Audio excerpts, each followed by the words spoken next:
In this video, you will see how to make perfect market-like pav buns. These are so soft, and once you make these at home, I am sure you will never buy them from the market.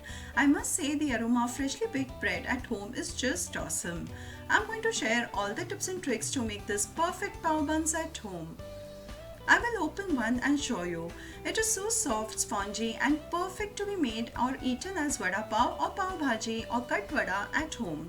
If you are new to my channel, do subscribe and press the bell icon to get the notification of my future uploads. So let's get started.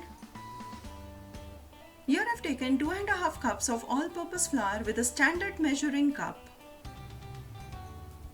This is 1.5 teaspoon of salt, which you can measure with the normal breakfast spoon. With the same spoon measurement, I've taken 4 teaspoons of sugar. Sugar helps to activate the yeast and gives a good crumb texture. I've taken 1 tablespoon of instant yeast of Puromit brand.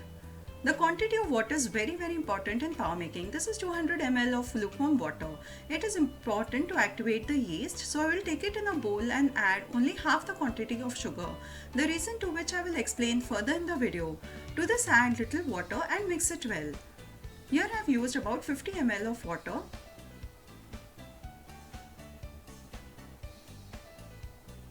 By doing so, when the yeast becomes frothy, you get to know the yeast is perfect for bread making. The sugar added activates the yeast and starts the fermentation process. Now I will cover and let it rest for 15 minutes. If your yeast does not become frothy, it means it is old and it is not good for bread making. This stage is very important. At this stage, the yeast should be frothy like shown here. To make the dough, I have taken half the quantity of soft butter, which I will put in a bowl, and to this add 1 extra teaspoon of the same butter. So the total butter I have used is half of the bar plus 1 extra teaspoon. The butter should be of soft consistency. To this add in all the maida, salt, the remaining sugar, add in the yeast,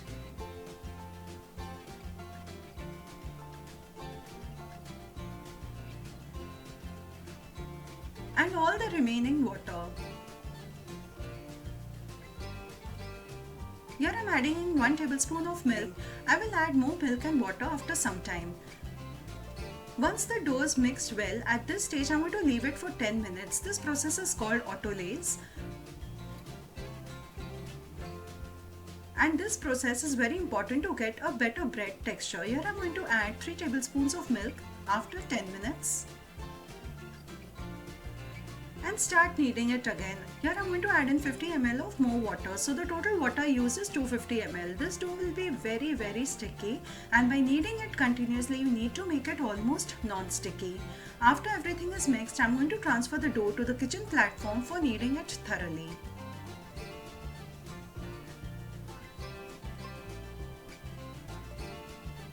Sprinkle 1 tablespoon of maida and put the sticky dough and start kneading it. Do not oil your hands or add any extra maida, but knead the dough continuously till the sugar added melts and you do not feel it with your palms. The stretching and folding technique develops the gluten required to make a good bread. After 10 minutes of continuous kneading, you can see how soft the dough has become and has become very non-sticky too. Let's do the window pane test. Take a small part of dough and stretch it between your fingers about 3 to 4 inches apart. If it stretches without tearing, it means the dough is ready for first proofing. Take the dough and tuck it underneath and place it in the deep bowl for resting till it doubles in size.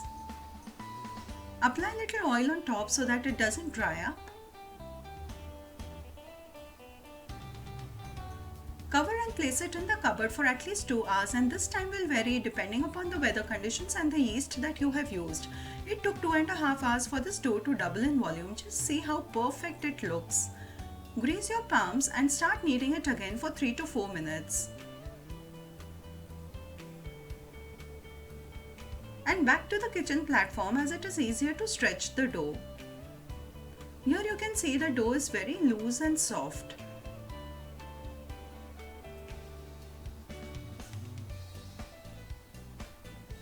This is an 8 by 8 inch baking tray and I'm going to add oil liberally and grease it. Divide the dough in 9 equal parts. Take each part and tuck it underneath as shown so that it holds its shape with second proofing, and then place it in the greased tray. Repeat the same process for all the parts.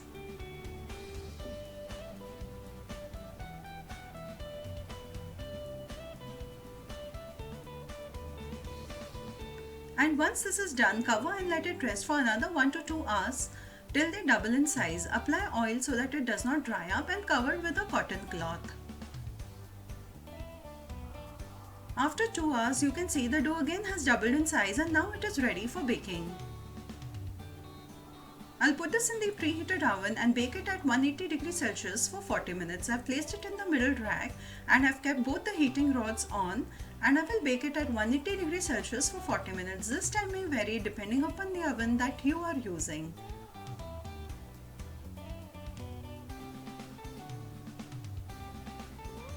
After 40 minutes, you see the perfect browning has taken place, and now it is time to take out the pav. At this stage, I will apply oil mixed with water liberally on the bread. This will help to moisten or soften it. And I will leave the pav in this tray for next 10 minutes.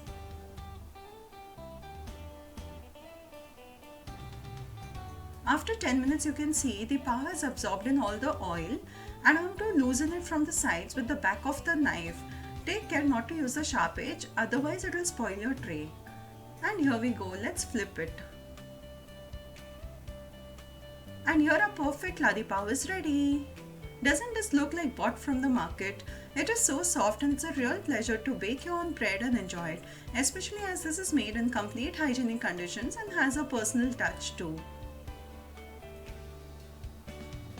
Hope you liked my video, and if you did, do like and share and subscribe to my channel for more such interesting recipes. Thank you for watching.